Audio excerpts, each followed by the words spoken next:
Assalamualaikum dan salam sejahtera. Bertemu lagi dalam Sumber Seminggu edisi 18 Mac 2022. Kita mulakan dengan berita gembira kerajaan buat rakyat Malaysia.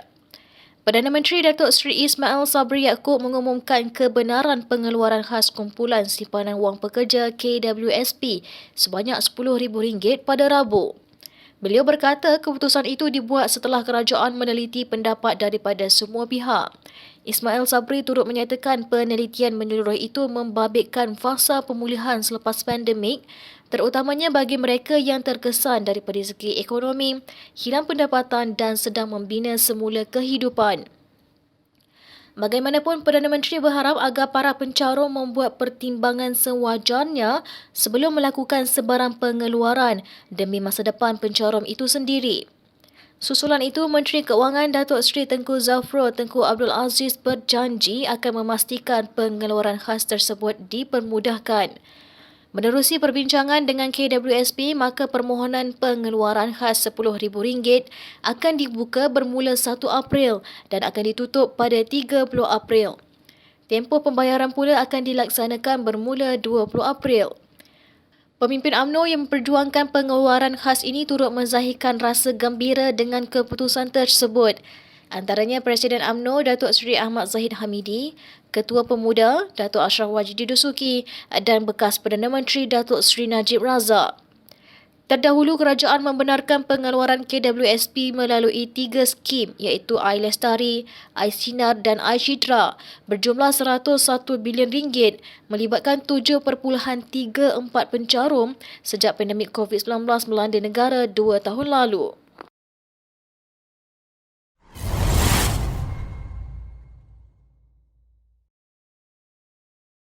Beralih ke Perhimpunan Agung UMNO PAU 2021 yang berlangsung pada 16 Mac hingga 19 Mac di Pusat Dagangan Dunia WTC Kuala Lumpur. Setelah ditangguhkan beberapa kali disebabkan bencana banjir melanda negara, akhirnya PAU 2021 dilaksanakan penuh bersemangat oleh perwakilan rentetan kemenangan bergaya dalam pilihan raya negeri Johor minggu lalu. Persidangan yang menghimpunkan lebih 5,000 perwakilan dari seluruh negara membincangkan agenda semasa, iaitu persiapan menghadapi pilihan raya umum yang mahu disegerakan oleh pucuk pimpinan parti. Presiden UMNO Datuk Seri Zahid Hamidi berkata momentum kemenangan UMNO menerusi Barisan Nasional di beberapa negeri perlu diteruskan agar negara dipimpin cemerlang seperti satu ketika dahulu. Sementara itu, Timbalan Presiden Datuk Seri Muhammad Hassan pula mengingatkan perwakilan agar tidak mengulangi kesilapan pada PRU ke-14 hingga meranapkan jentera UMNO dan BN.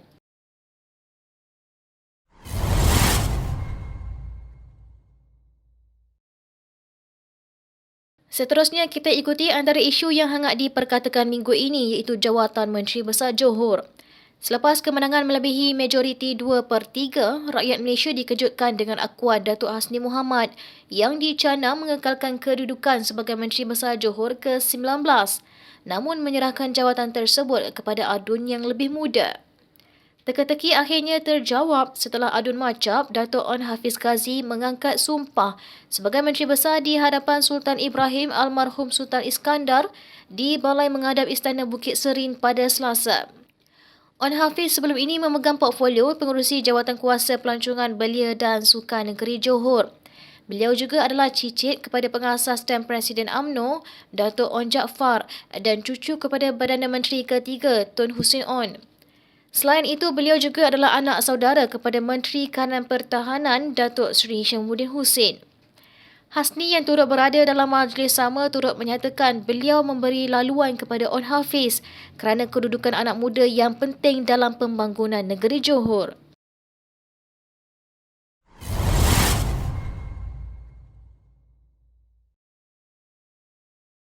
Masih lagi dalam pilihan raya negeri Johor, Barisan Nasional meraih kemenangan majoriti lebih 2/3 bagi membentuk kerajaan negeri yang kukuh.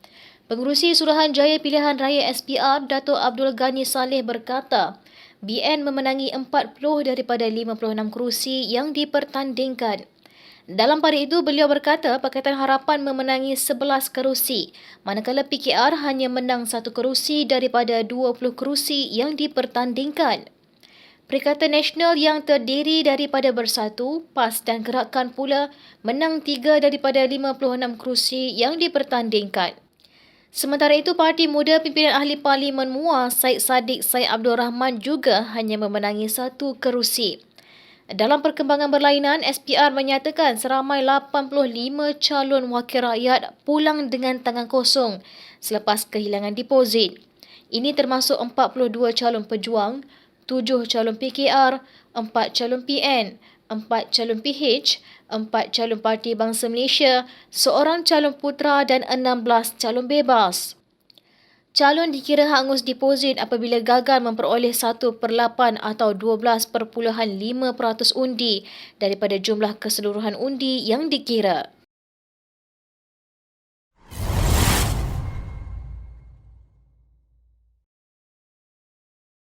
Ini laporan dari Parlimen berkenaan isu Rusia-Ukraine.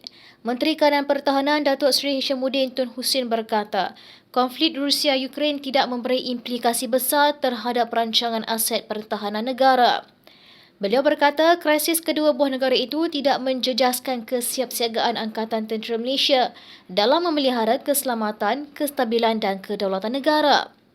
Kementerian juga akan memperluaskan alternatif bagi mendapat bekalan alat ganti pesawat dari negara lain berbanding mendapatkannya dari negara Rusia seperti sebelum ini. Kebergantungan kepada Rusia akan dikurangkan susulan krisis ini dan kini kementerian dalam perancangan mendapatkan alternatif. Hal ini dilakukan menerusi syarikat tempatan yang mempunyai kontrak dengan Rusia untuk membekalkan alat ganti pesawat Sukhoi 30 MKM dan kontrak perolehan peluru Metis M Tank Guided Missile.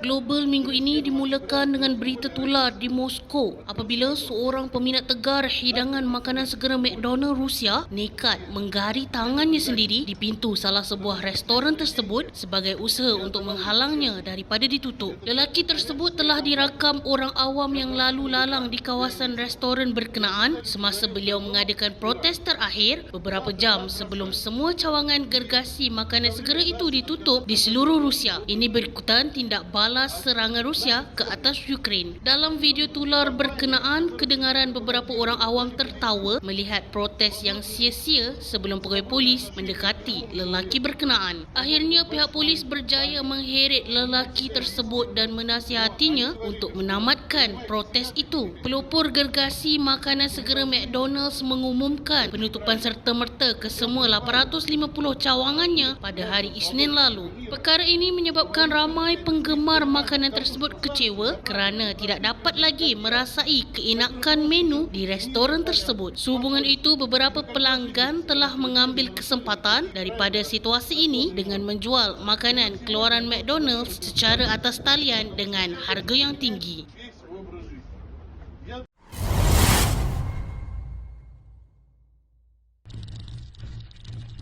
Sekurang-kurangnya 4 maut dan 97 lagi cedera dalam insiden gempa bumi kuat yang melanda pantai timur laut Jepun pada Rabu. Gempa berkenaan menggegarkan bangunan serta mencetuskan amaran tsunami. Gegaran itu mencatatkan magnitud 7.3 skala Richter dan melanda sehingga 60 km di bawah paras laut. Gempa pada kali ini berada di wilayah sama yang dilanda gempa bumi kuat diikuti dengan tsunami pada 2011 sehingga mencetuskan bencana nuklear Fukushima. Berikutan insiden itu, Tokyo Electric Power Company memaklumkan kira-kira sebanyak 2 juta isi rumah telah terjejas dan terputus bekalan elektrik. Pihak berkuasa tempatan bertindak memberi amaran kepada penduduk di wilayah Fukushima, Miyagi dan Yamagata berkenaan gegaran susulan yang mungkin berlaku.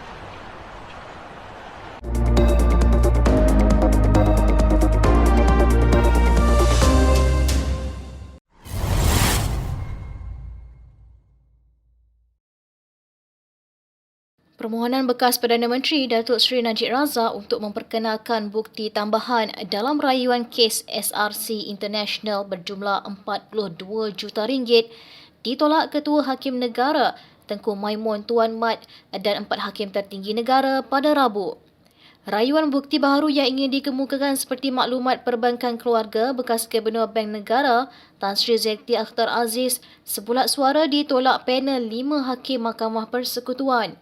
Bagaimanapun, Mahkamah Persekutuan masih belum menetapkan tarikh mendengar rayuan utama Najib untuk membatalkan keputusan bersalah dan hukumannya dalam kes SRC. Maimun turut memutuskan bahawa rayuan Najib tidak mempunyai merit kerana bukti baru yang ingin dikemukakan tidak mempunyai kaitan dengan rayuan SRC semasa prosedur mahkamah. Hakim menjelaskan bahawa tidak ada kaitan antara bukti perbicaraan antara rayuan kes SRC berjumlah RM42 juta dengan kes berasingan Najib iaitu 1MDB bernilai RM2.28 bilion.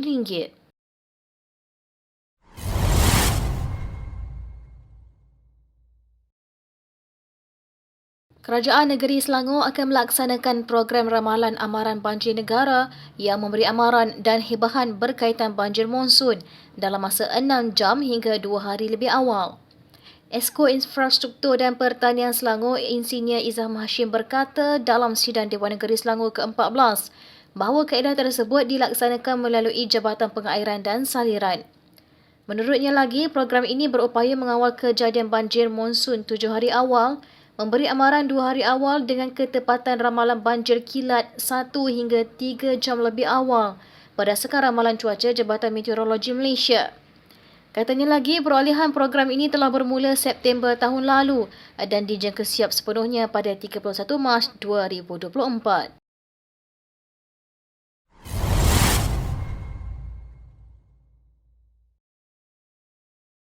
Gara-gara menerima kecaman warga maya berkaitan program yang menjemput wanita dikenali Kak Long 7E, stesen TV Al-Hijrah menangguhkan penyiaran program tersebut.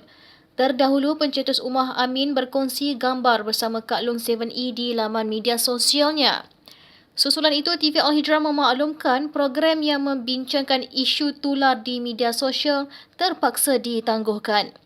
Dalam perkembangan berlainan, Persatuan Pembangunan Orang Kurang Upaya Anggota Terengganu Pokuat yang mempunyai 600 orang ahli membuat laporan polis terhadap Kak Long 7E kerana mendakwa wanita itu mempersenda orang kurang upaya. Laporan dibuat di Ibu Pejabat Polis Daerah Kuala Terengganu pada Khamis. Menurut Presidennya, Fakhruddin Zakaria, perbuatan wanita tersebut menghina OKU dengan cara melakukan aksi gerak badan dan mimik muka dalam sebuah video sangat tidak sensitif terhadap OKU.